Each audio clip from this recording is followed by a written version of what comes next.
देखिए इंटरनेट जो है ना वो एक बहुत ही इंपॉर्टेंट टूल है। इंटरनेट पे अगर आप चाहे तो इन्फॉर्मेशन यहाँ पे कलेक्ट कर सकते हो, किसी का इन्फॉर्मेशन अगर ढूंढना हो वो यहाँ पे निकाल सकते हो किसी चीज़ से रिलेटेड, या फिर किसी सामान को बेचना हो या फिर खरीदना हो वो कर सकते हो, ई कॉमर्स साइट जिसे कहते हैं, या फिर यहाँ पे आप चाहे तो पैसे भी कमा सकते हो। तो पैसे अगर कमाने की यहाँ पे बात की जाए तो अलग अलग तरीके से आप पैसे कमा सकते हो। एक तो होता है गूगल एडसेंस है, जहाँ पे आप ब्लॉग बना सकते हो, उससे पैसे कमा सकते हो, या यूट्यूब से कमा सकते हो। और दूसरा यहाँ पे अलग अलग तरीके आते हैं फैंटेसी ऐप्स और यहाँ पे जो गैम्बलिंग ऐप्स होते हैं वो। देखिए कुछ सालों से ये सारे ऐप्स है ना बहुत ज़्यादा लोग इसमें पैसे इन्वेस्ट करने लगे हैं और सबको ज़्यादातर लोगों को गलत आदत लग गई है। देखिए जो फैंटेसी ऐप्स और ये जो गैम्बलिंग ऐप्स है वो पहले से ही थे। अगर आप यहाँ पे फैंटेसी ऐप्स की बात की जाए तो जिसमें मोस्टली क्रिकेट से रिलेटेड होता है, क्रिकेट बेटिंग ऐप्स होते हैं। तो आपको ऐसा लग रहा हो ये कुछ सालों से आया, ऐसा नहीं है। ये IPL जब पहले चालू हुआ था 2000s के समय में भी ये बेटिंग ऐप्स या फिर फैंटेसी ऐप्स पहले से ही प्रेजेंट थे। वो बात अलग थी कि उस समय वो इतना फेमस नहीं थे। अब यहाँ पे क्या हुआ है 2016 में जैसे ही यहाँ पे जियो का एक रिवॉल्यूशन आ गया, सस्ता इंटरनेट यहाँ पे मिलने लग गया, उसके बाद से ये ऐप्स है ना बहुत तेज़ी से यहाँ पर ग्रो करने लग गए। तो चलिए इसी के बारे में बताऊँगा पूरा फैंटेसी ऐप्स और जो गैम्बलिंग ऐप्स है वो कैसे यहाँ पे डिस्ट्रॉय करता है आपकी लाइफ को, प्लस आपको क्यों यहाँ पे इस चीज़ों में पैसे इन्वेस्ट नहीं करने चाहिए। अगर आप यहाँ जीतने का जो चांसेस है वो भी, इसकी प्रोबेबिलिटी भी जीरो होती है, और अगर आप जीत भी जाए तो आपको इतना कुछ खास अच्छे पैसे नहीं मिलते। इस सभी चीज़ों को डिस्कस करूंगा, लेकिन वीडियो को एंड तक जरूर देखना। उससे पहले अगर चैनल पर पहली बार है तो प्लीज़ चैनल को सब्सक्राइब करना मत भूलो। दोस्तों अगर यहाँ पे खाली गैम्बलिंग की बात की जाए तो गैम्बलिंग जो है इंडिया में कई स्टेट्स में इलीगल है, लेकिन ऐसे भी कुछ स्टेट्स है जहाँ पर लीगल है ये चीज़। जैसे कि मान लीजिए गोवा हो गया, सिक्किम हो गया, तो यहाँ पे कसिनोज वगैरह अलाउड है, तो यहाँ पे आप गैम्बलिंग कर सकते हो, वो लीगल है। अब इसका यहाँ पे तर्क ये दिया गया है कि यहाँ पर क्या है फॉरेन टूरिस्ट आते हैं, तो इसकी वजह से गैम्बलिंग यहाँ पर डेफिनेटली अवेलेबल है। अब यहाँ पे बात आते हैं कि जो ये होते हैं क्या कहते हैं हॉर्स रेसिंग होता है, वो भी यहाँ पे कुछ स्टेट्स में जो इस पर बैटिंग होती है, ठीक है, गैम्बलिंग होता है, वो लीगल है। लेकिन यही चीज़ अगर क्रिकेट में कर दिया जाए तो उसे इलीगल है, पुलिस आपको है ना जेल में डाल देगी। अब इससे यहाँ पे बचने के लिए ये लोगों ने क्या किया है कि एक ऑनलाइन गेमिंग ऐप निकाला है, या फिर यूँ कहें ऑनलाइन फैंटेसी ऐप्स लेकर आए हैं, जैसे कि ड्रीम 11 हो गया और जितने सारे ऐप्स हैं MPL वगैरह। अब देखिए ये ऐप्स की सबसे बड़ी प्रॉब्लम यहाँ पर क्या है कि ये आपको है ना अलग अलग तरीके से अट्रैक्ट करती रहती है। आप कई चीज़ों से तो बच सकते हो, टीवी पे ऐड देख लिया, ठीक है, तो वहाँ पे नीचे बता दिया कि दिमाग चाहिए इसको खेलने के लिए, आपको नीचे बता भी देंगे कि इससे ना आपको नुकसान हो सकता है वगैरह वगैरह। लेकिन आप कितना ही इस चीज़ों से बचोगे। जैसे कि मैं आपको दिखा दूं कि UPI ऐप्स में भी जैसे है ना आपको देखने को मिलता है, यूट्यूब का ऐप खोल लो तो उसमें भी आपको यहाँ पर उसके एडवर्टीजमेंट देखने को मिलते हैं। तो यहाँ पर क्या है कि बहुत ज़्यादा अलग अलग तरीके से आपको एड्स दिखाए जाते हैं, और एक बार अगर इस ऐप में आप फंस गए, इसमें आपने पैसे डाल दिए, उसके बाद यहाँ पर क्या है कि आपका बचना नामुमकिन हो जाता है। अब यहाँ पे सवाल आता है कि फैंटेसी ऐप्स होते क्या है। देखिए ये ऑनलाइन गेमिंग, ऑनलाइन प्रेडिक्शन वाला एक ऐप है, ठीक है। इसमें आप अपनी टीम बना सकते हो,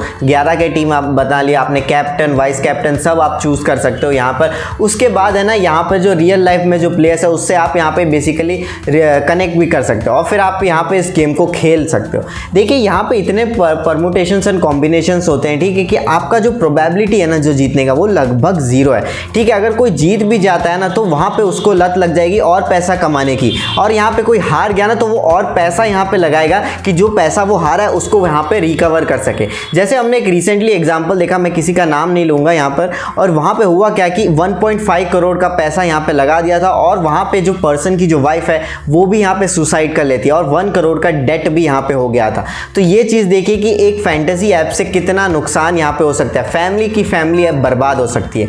अब यहाँ पे मान लीजिए कि आपने यहाँ पे जीत भी लिए, तो यहाँ पे आप सोच रहे होंगे कि आपको यहाँ पे जीते तो आपको सारा पैसा मिल जाएगा, लेकिन ऐसा नहीं है। चलिए मैं आपको एक एग्जांपल की तरह समझाता हूँ कि इस वाले में अगर आप पैसा लगा के जीतते भी है तो आपको कितना पैसा मिलता है। देखिए यहाँ पे मैं आपको एक एग्जांपल से समझाता हूँ। सबसे पहले तो यहाँ पे मान लेते हैं कि कोई 5 प्लेयर्स है और सबने 20-20 रुपए लगाए, तो टोटल जो टेबल पे पैसे हैं वो करीबन 100 रुपए के आसपास है।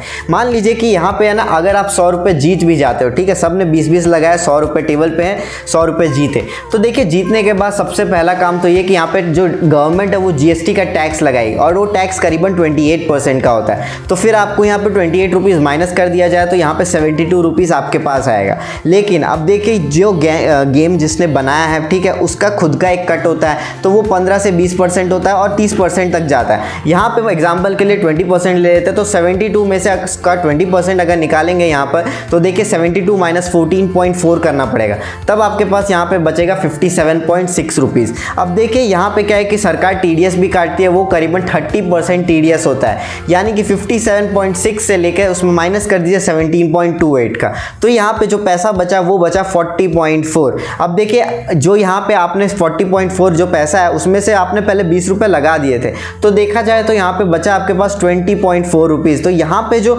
एक पर्सन का जो प्रॉफिट है वो करीबन 20.4 रुपीज़ का हुआ है। यहीं अगर देखा जाए गवर्नमेंट का, तो गवर्नमेंट का सबसे ज़्यादा फायदा हुआ है। तो एक तो GST लिया तो उसमें से 28 रुपीज़ और जो 30% TDS निकाला उसका 17.28 रुपीज़, यानी कि ओवरऑल देखा जाए तो 40.28 रुपीज़ का यहाँ पर गवर्नमेंट को फ़ायदा हुआ है। और यहीं अगर फ़ायदे की बात जो ऐप बना है उसकी करें तो उसका 14.4 के आसपास हुआ है। तो आप देख सकते हो कि यहाँ पर कितना प्रॉफिट गवर्नमेंट का होता है, यहाँ पे कितना प्रॉफिट एक पर्सन का होता है। तो ओवरऑल इसमें जो विनर है वो गवर्नमेंट ही है। देखिए यहाँ पे देख सकते हो कि गवर्नमेंट का बहुत फ़ायदा होता है। अब तो मैंने यहाँ पे खाली 100 रुपीज़ का लिया, अब इसी को यहाँ पर करोड़ों की बात भी करोगे तो आप सोच सकते हो कि कितना बड़ा नंबर हो सकता है।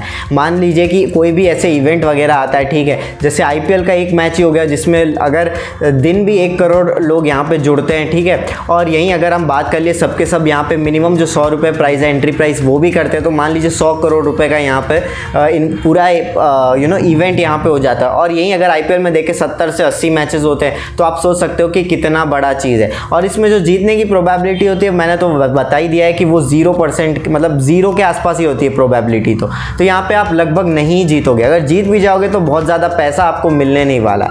देखिए अब बात करते हैं कि यहाँ पे गवर्नमेंट इस चीज़ को बैन क्यों नहीं करती है, इसको हटाती क्यों नहीं है। देखिए ये जैसे ही अगर कोर्ट वगैरह में जाता है तो यहाँ पे ये इनका भाषण शुरू हो जाता है कि गेम ऑफ स्किल है ये, ना ही ये गेम ऑफ चांस है, ना ही ये गेम ऑफ लक है। इसको इस चीज़ पे प्रूव करने की कोशिश करते हैं कि ये गेम ऑफ स्किल है। देखिए अगर जैसे मुझे दिया जाए ना तो एक छोटा सा गेम को भी मैं बता सकता हूँ कि यार ये गेम ऑफ स्किल है, क्योंकि कोई सा भी गेम है उसमें आपको थोड़ा तो दिमाग लगेगा, थोड़ा सा तो स्किल लगेगा।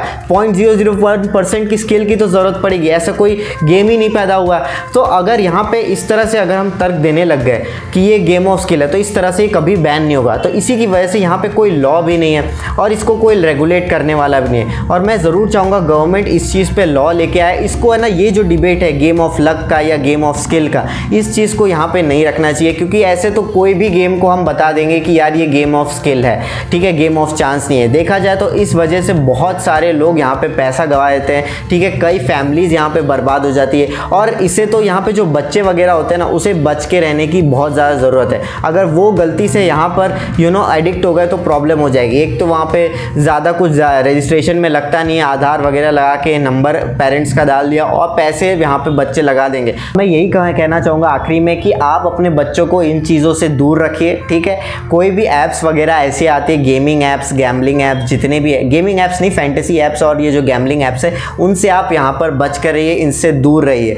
देखिए बहुत सारी ऐसी जगह है जहाँ पे ये एड्स देते रहते हैं, जैसे मैंने आपको बताया UPI ऐप्स हो गए, यहाँ पे YouTube पे देख लिया जाए तो बहुत जगह, हर जगह ये एड्स दिखाए जाते हैं, ठीक है। कुछ ऐसे तो मोबाइल्स भी आते हैं जिसमें हमें डायरेक्टली है ना इंस्टॉल करने का ये बता देगा, ड्रीम 11 का ऐप हो गया या MPL का ऐप हो गया, ये सब के एडवर्टीजमेंट देखने को मिलते हैं। तो आप इनसे बच के रहिए, इसको डेफिनेटली इग्नोर कीजिए।